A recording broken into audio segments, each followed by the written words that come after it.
Llamaron a mi puerta. Solo 3 golpes, medidos, intencionados, ni urgentes ni inseguros. Pero aún así, el sonido me dejó paralizado.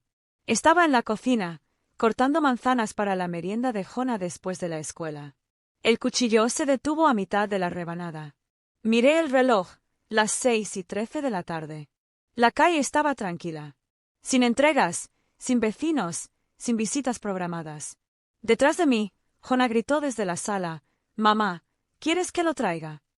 Me limpié las manos con un paño de cocina y de repente el corazón me latía con fuerza en el pecho.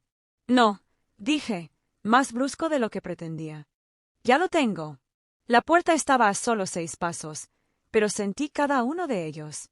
Por la mirilla, vi a un hombre que no había visto en 13 años, mayor, más delgado y más encorvado de lo que recordaba. Un bastón en la mano derecha. Una expresión que no pude descifrar en su rostro. Pero conocía ese perfil. Lo había visto en mis pesadillas, y peor aún, en los pómulos de Jonah. Abrí la puerta. Él levantó la vista y me pasó a Jonah, descalzo en el pasillo, con su violín en la mano. Los ojos de mi padre se abrieron de par en par. No dijo ni una palabra.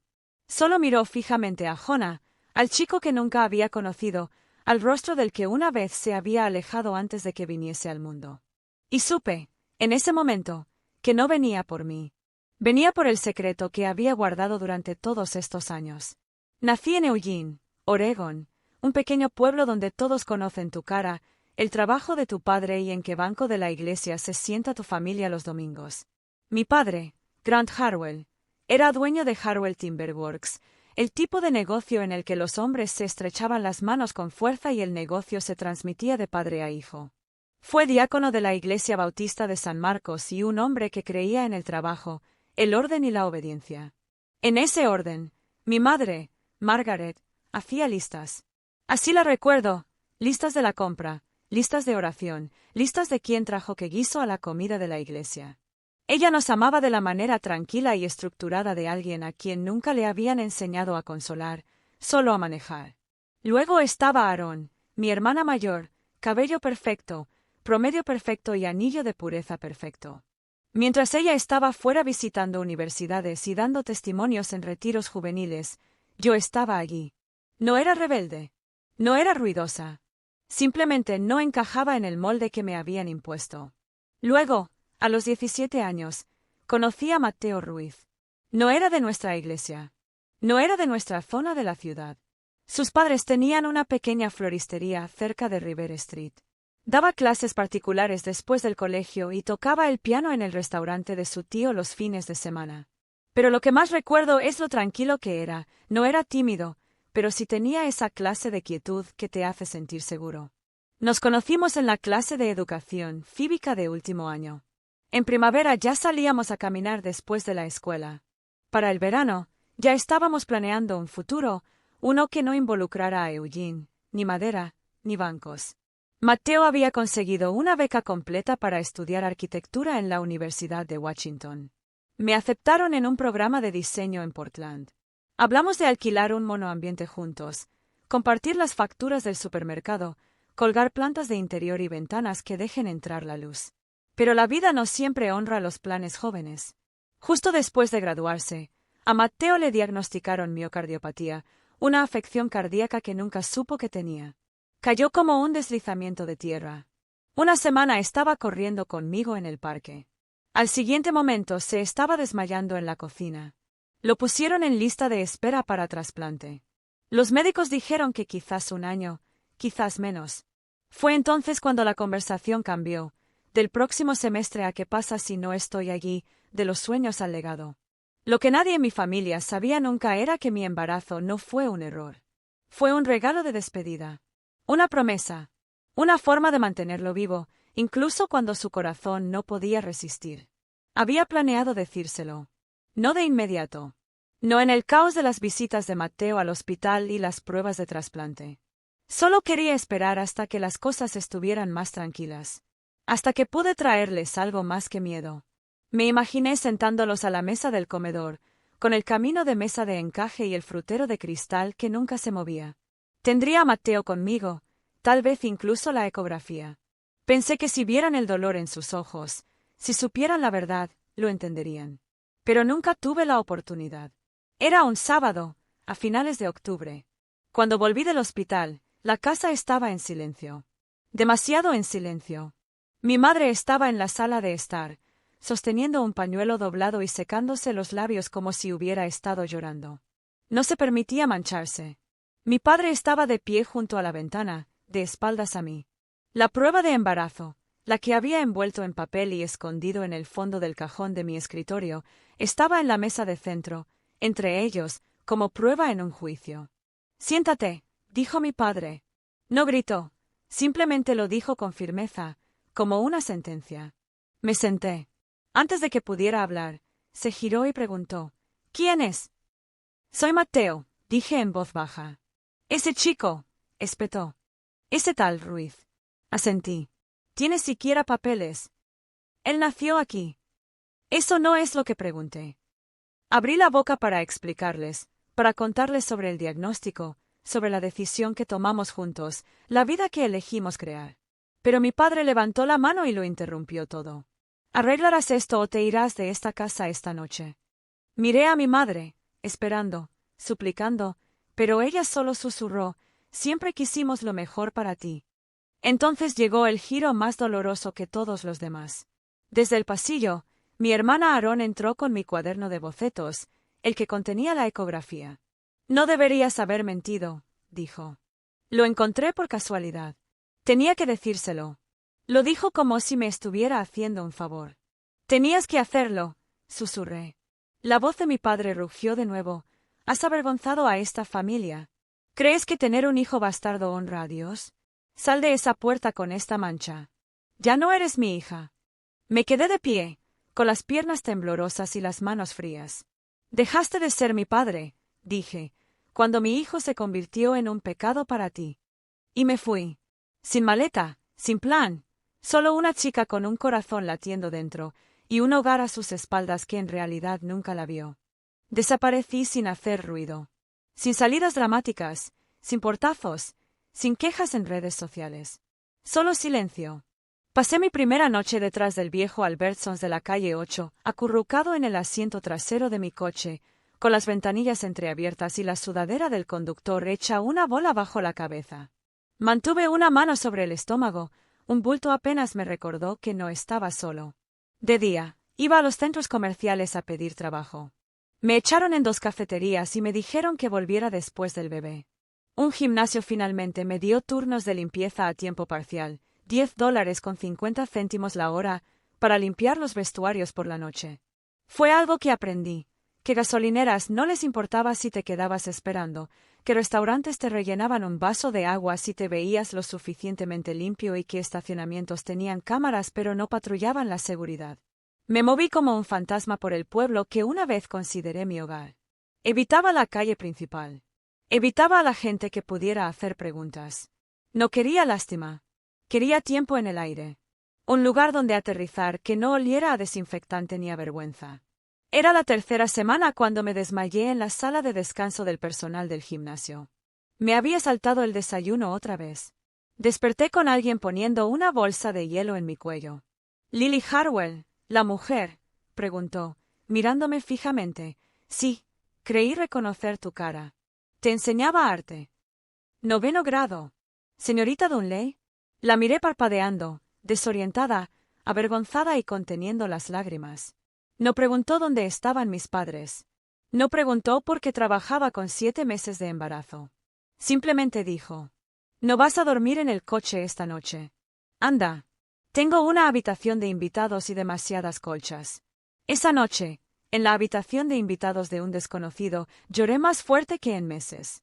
El colchón era firme, las sábanas olían a lavanda. Había una acuarela enmarcada de un viejo roble sobre la cama. Ella me preparó té de manzanilla y me dejó hablar, o no hablar.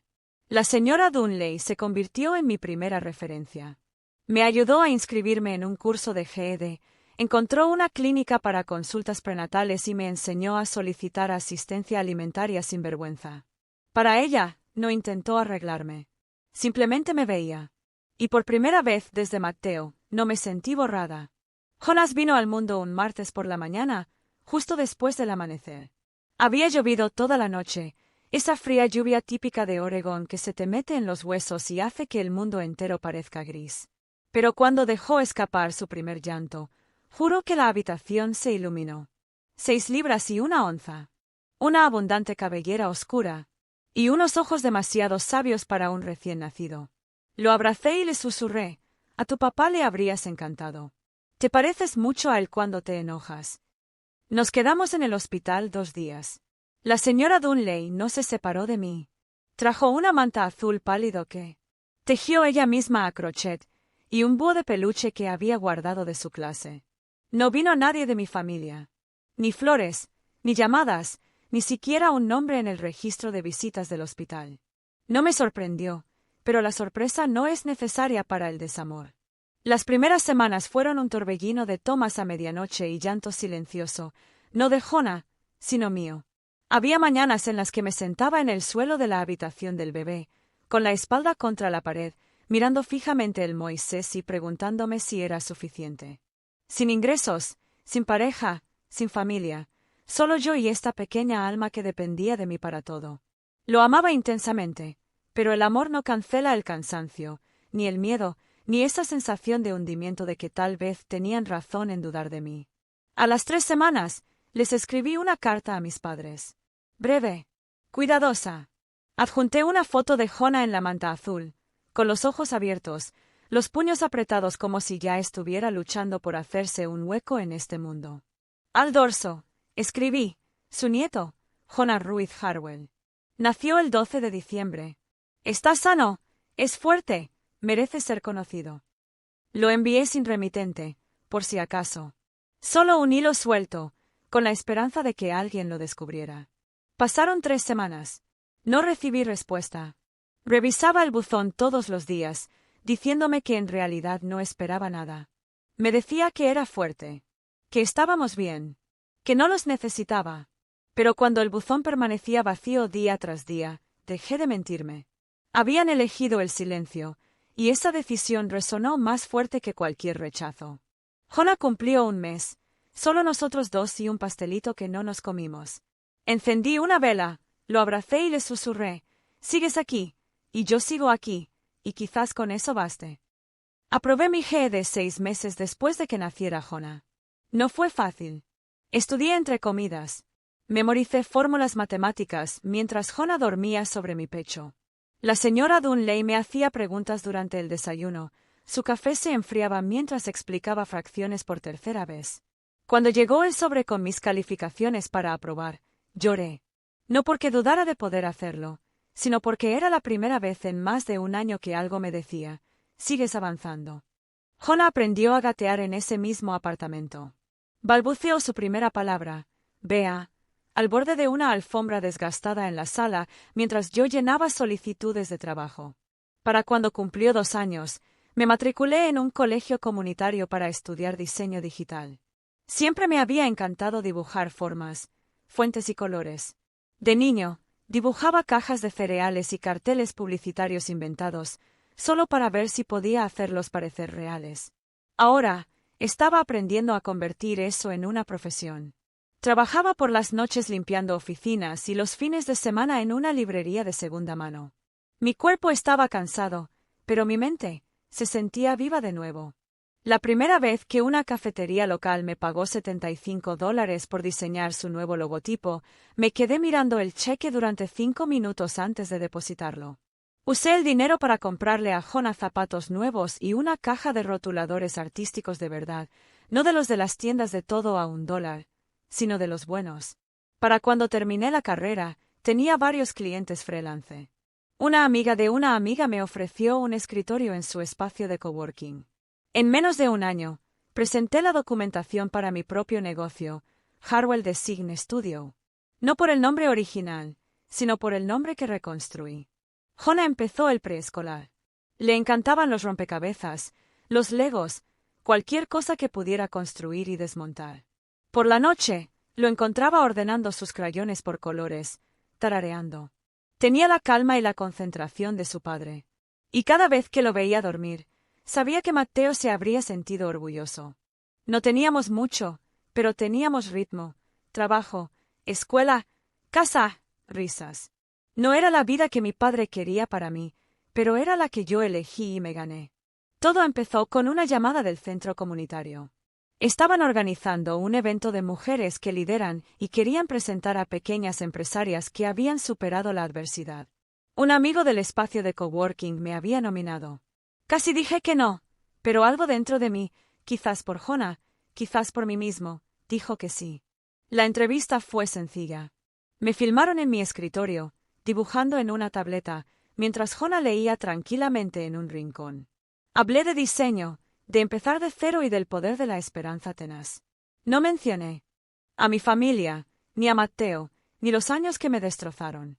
Aún así, la historia se emitió en la televisión local y luego, camino a Facebook. Una semana después, recibí un correo electrónico en mi bandeja de entrada. Asunto: te vi, fue de Aaron. Vi el segmento. ¿Te ves fuerte? Jonah se parece mucho a Matteo. Me dolió verlo. Mamá y papá también lo vieron. Papá no está bien. Tuvo un susto cardíaco el año pasado. Habla de ti más de lo que crees. Quieren conocer a Jonah, si lo consideras. Lo releí 3 veces. Ni una sola vez pidió perdón. Ni una sola vez preguntó cómo había sobrevivido. Pero algo en la forma en que dijo, me dolió verlo, me dijeron que tal vez, solo tal vez, finalmente habían visto aquello de lo que se habían alejado. No respondí esa noche. Me senté en el suelo, con la espalda apoyada en el refrigerador, mientras Jonah coloreaba a mi lado. Levantó la vista y preguntó: ¿Qué pasa, mamá? Negué con la cabeza. Alguien del pasado acaba de llamar. Y estoy decidiendo si abrir o no. Llegaron un domingo. Acepté después de 3 semanas de correos electrónicos discretos, poniendo límites que no estaba segura de que respetaran. Nada de pijamas, nada de fotos, nada de fingir que no había pasado nada. Llegaron al camino de entrada justo después del mediodía, un sedán plateado con placas de otro estado y la misma energía nerviosa que recordaba de los viajes dominicales de mi infancia. Desde detrás de la cortina, los vi, mi padre, más delgado, apoyado en un bastón, mi madre, erguida, con su pelo gris recogido, y Aaron, con los brazos cruzados, la misma calma controlada que siempre mostraba. Jonás estaba de pie a mi lado, sosteniendo el estuche del violín que le había pedido que trajera. «Lo llamo abuelo», susurró. «Todavía no», dije. «Sé tú mismo». Abrí la puerta principal antes de que pudieran llamar. Nos quedamos allí un momento, 4 adultos y un niño, todos sin saber quién debía hablar primero. Fue mi padre quien rompió el silencio, no con palabras, sino con su aliento. Exhaló bruscamente al ver a Jonah. Sus ojos permanecieron inmóviles durante un buen rato, fijos en el chico, erguido y tranquilo, con el rostro inconfundiblemente el de Matteo. «Este es Jonah», dije. «Tiene 13 años». Jonás dio un paso adelante y ofreció su mano tal como le enseñé. «Mucho gusto», dijo cortésmente. «Toco el violín». Mi padre extendió la mano lentamente, como si el aire entre ellos fuera frágil. Cuando sus manos se encontraron, vi en el agudo: «No estoy en edad de arrepentirme». Mi madre habló a continuación con voz temblorosa. «¿Conservaste su nombre?» «Lo guardé todo», respondí. Entraron. Los llevé a la sala, donde las fotos de Jonah adornaban la repisa de la chimenea, su primer día de clases, su primer recital de piano, su cinta de la feria de ciencias, y en el centro, una foto en blanco y negro, Matteo a los 17 años, sonriendo con un traje que le quedaba grande. Los ojos de mi padre se posaron allí. Su boca se abrió y luego se volvió a cerrar. «No lo sabíamos», dijo finalmente. «No preguntaste», respondí. Jonah se movió a la esquina y comenzó a tocar notas suaves y lentas, lo justo para llenar la habitación. La melodía era una que él mismo había escrito. La llamó encontró. Nadie habló durante un rato. No porque no hubiera nada que decir, sino porque el sonido de lo perdido era más fuerte que cualquier disculpa. Cuando la música se desvaneció, Jonah colocó el violín cuidadosamente en su estuche y luego nos dejó en la habitación sin decir palabra. No necesitaba quedarse. Ya había dicho más de lo que cualquiera de nosotros podía decir. Miré a las 3 personas que estaban frente a mí, las mismas que una vez me vieron alejarme y no dijeron nada. «Dijiste que no lo sabías», empecé. Así que déjame decírtelo. Y lo hice. Les conté sobre el diagnóstico de Mateo, sobre la noche en que tomamos nuestra decisión, no por imprudencia, sino por amor, dolor y esperanza. Les conté sobre las visitas al hospital, la lista de trasplantes, las despedidas, sobre el desmayo en el gimnasio, sobre el asiento trasero de mi coche, sobre dar a luz sin familia en la sala de espera, sobre enviar una foto por correo y no recibir nada a cambio. Nadie interrumpió. Mi padre estaba sentado con las manos juntas, la mandíbula apretada y los ojos vidriosos. Mi madre lloraba en silencio, con un pañuelo arrugado en su regazo. Cuando terminé, Aarón susurró. No sabía que fuera tan malo. No preguntaste, repetí. Mi padre finalmente habló. Creí que estaba protegiendo a la familia. Creí que estaba haciendo lo correcto.